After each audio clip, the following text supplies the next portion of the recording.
Science of class 12। मैं मंजूलता आपकी math teacher हूँ।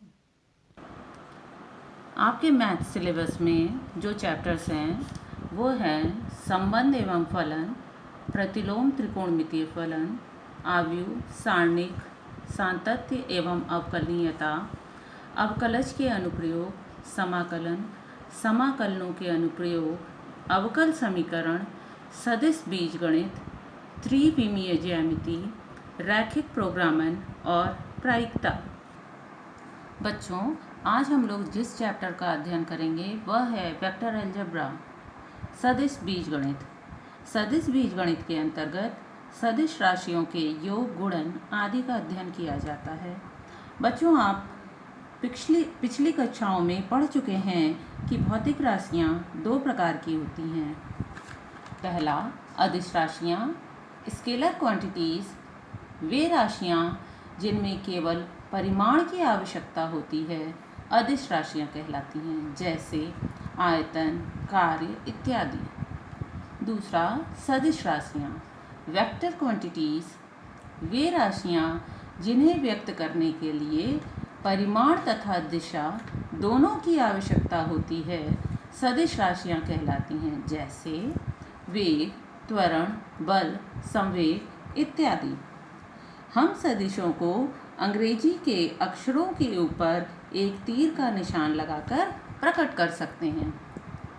सदिशों का मापांक, यह वह धन संख्या जो कि किसी सदिश की लंबाई अथवा परिमाण को निरूपित करती है, सदिश का मापांक कहलाती है। जैसे सदिश a का मापांक मॉड a बराबर a से व्यक्त किया जाएगा।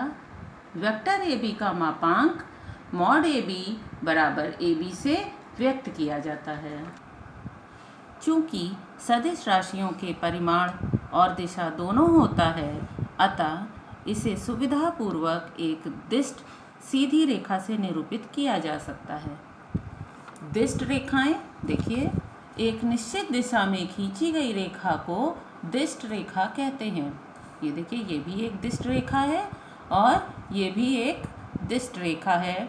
इसमें लगाया गया एरो इसकी दिशा को निरूपित करता है। यदि दिष्ट रेखा को रेखाखंड AB तक प्रतिबंधित किया जाए तो उस खंड का परिमाण निर्धारित हो जाता है, तब इसे दिष्ट रेखाखंड कहते हैं। देखिए, यह एक दिष्ट रेखा L है, परंतु अगर इसका परिमाण हम A से B तक प्रतिबंधित कर दें या इसे A से B तक सीमित कर दें तो यह दिष्ट रेखाखंड AB कहलाएगा। दिष्ट रेखाखंड AB एक सदिश राशि है क्योंकि इसमें परिमाण तथा दिशा दोनों होते हैं।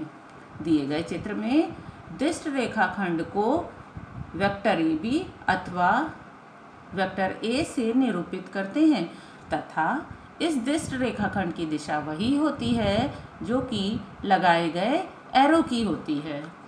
स्थिति सदिश, पोजीशन वेक्टर, किसी मूल बिंदु O के सापेक्ष किसी बिंदु का सदिश स्थिति सदिश कहलाता है।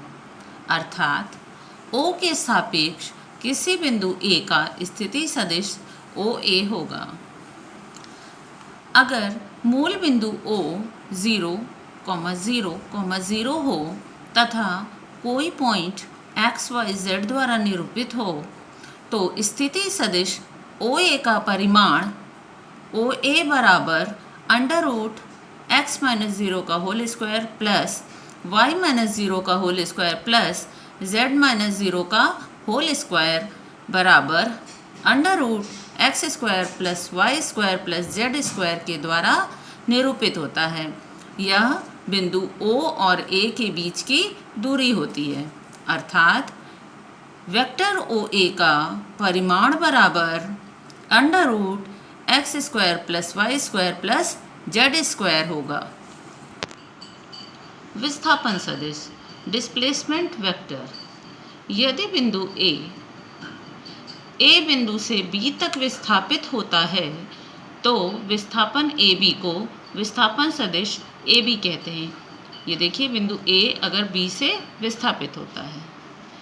दूसरे शब्दों में, यदि मूल बिंदु O के सापेक्ष बिंदु A का स्थिति सदिश OA तथा बिंदु B का स्थिति सदिश OB हो तो सदिश AB को मूल बिंदु O के सापेक्ष विस्थापन सदिश कहते हैं तथा इसको इस प्रकार लिखते हैं, वेक्टर AB बराबर वेक्टर OB माइनस OA, यानी B का स्थिति सदिश माइनस A का स्थिति सदिश।